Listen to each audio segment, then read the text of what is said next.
Light দেখলে তো মুশকিল না, টাওয়ারে লাগবে না, ওটা টার্গেট আছে, ওটার লোকেশন ছাড়া। আসসালামু আলাইকুম, আশা করি সবাই ভালো আছেন ইনশাআল্লাহ।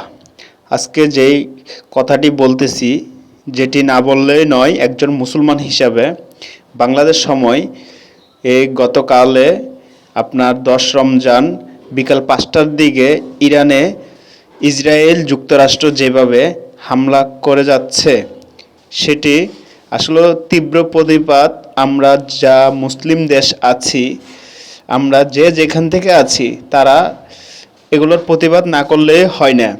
যেমন দেখা যাচ্ছে এটা পবিত্র রমজান মাস, সব জায়গায় সিয়াম পালন করতেছে আল্লাহ তাআলার সন্তুষ্টর জন্য সবাই কম বেশ। তো আমরা এগুলোর আসুন তীব্র প্রতিবাদ জানাই। আর ইহুদি নাসারারা সবসময় বরাবরের মতোই চায় মুসলিম বিশ্বের ভিতর এক দেশ আরেক দেশের উপর যুদ্ধ লাগিয়ে দেওয়ার জন্য, মুসলিম দেশগুলো যেন মাথা উঁচু করে দাঁড়াতে না পারে।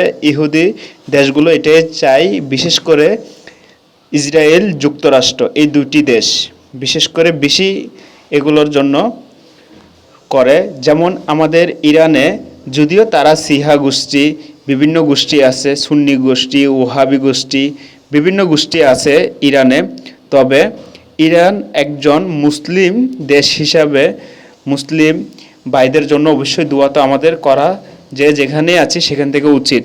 তো এই পবিত্র রমজান মাসে আমরা যেন এই ইরানকে এবং আফগান পাকিস্তান যুদ্ধ,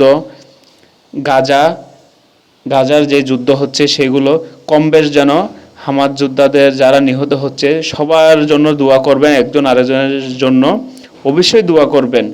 আর আমরা সবাই এটার প্রতিবাদ জানাই, আমরা সকল মুসলিম বিশ্ব আমরা এক দেশ আরেক দেশের প্রতি আহ্বান জানিয়ে ইহুদিদের দালালি না করে আমরা সবাই মুসলিম ভাই বোনদের পাশে দাঁড়াই, মুসলিম দেশগুলোর পাশে দাঁড়াই।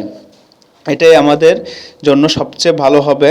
বিশেষ করে ইরানের যেই ঘনিষ্ঠ মিত্রগুলো আছে, চীন, রাশিয়া, উত্তর কোরিয়া, তারা একটু ইরানের দিকে এগিয়ে আসুন, আমি আমার মতে মনে করি তাহলে ইরানের জন্য অনেক ভালো হবে। আর ইসরায়েল যুক্তরাষ্ট্র তারা একটু শান্তশিষ্ট হবে, কারণ এটার জন্য সারা বিশ্বে প্রভাব পড়ে যাচ্ছে। তো বেশি কথা বলবো না, ভিডিও বেশি বড় করব না, যে যেখান থেকে পারছেন আপনাদের তীব্র প্রতিবাদ জানাবেন। সবাই ভালো থাকবেন। আসসালামু আলাইকুম। আজ 11তম রমজান।